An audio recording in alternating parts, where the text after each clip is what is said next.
Hello YouTubers, it is I, Omki or Excalibur here, bringing you a very special review.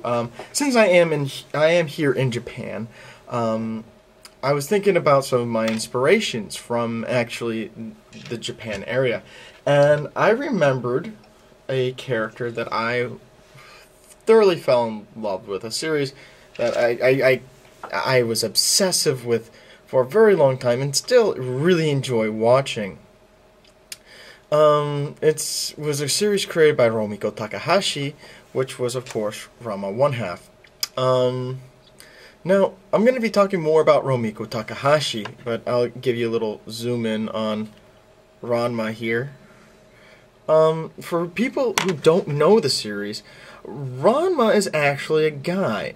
However, after he traveled with his dad to the Cursed Springs in China, he fell into a cursed spring called the Spring of Drowned Girl.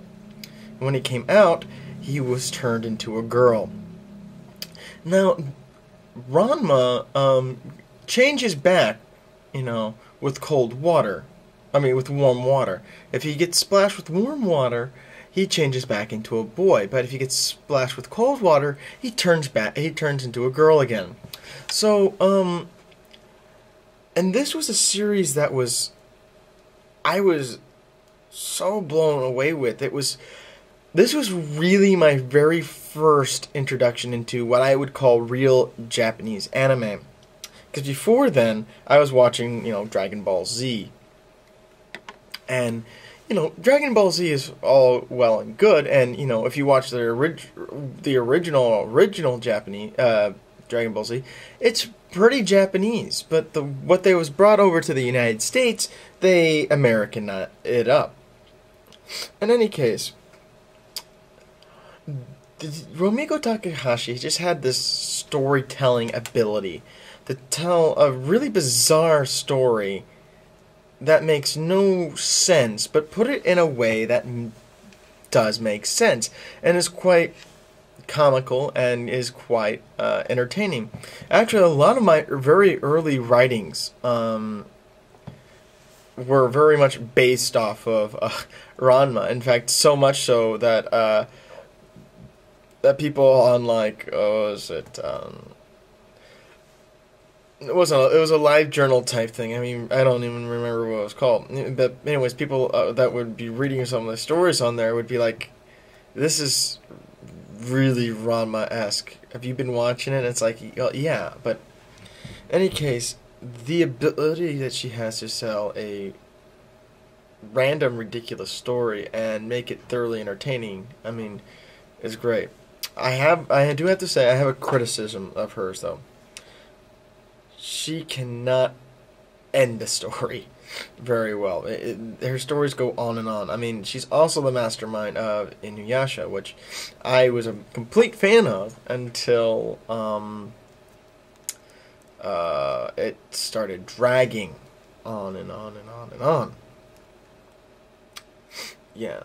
So, but anyways, I've actually been running into a few other art writers and whatnot since I've been here in Japan that I've been looking at some of their stories and reading some of their stories, and they've been so entertaining and so good. I might actually do some videos of them as well, because they're starting to I'm starting to think about stories that are more along the same basis.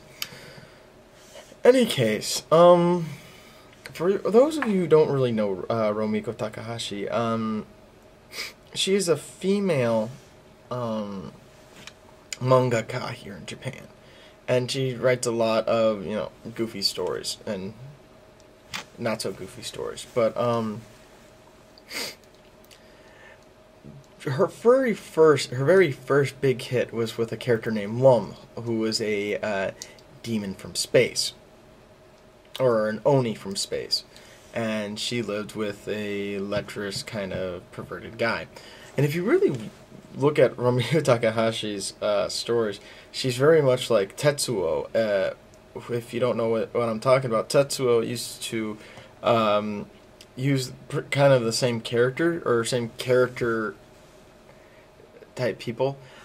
Romiko Takahashi kind of does the same thing, except she uses the same type of character. They won't be the same character, but they're the same type.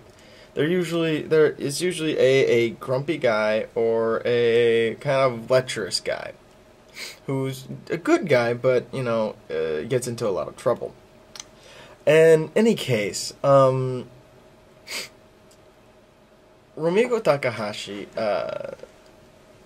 as the one was turned into an animated series, and then she wrote Meizi no Koku, which also became another hit series. Now, Meizi no Koku is about it's about a guy who lives in a rundown apartment with other students who want to become writers. Well, he wants to become a writer, and the other people just kind of live there, and he falls in love with the new landlord, who is this beautiful woman.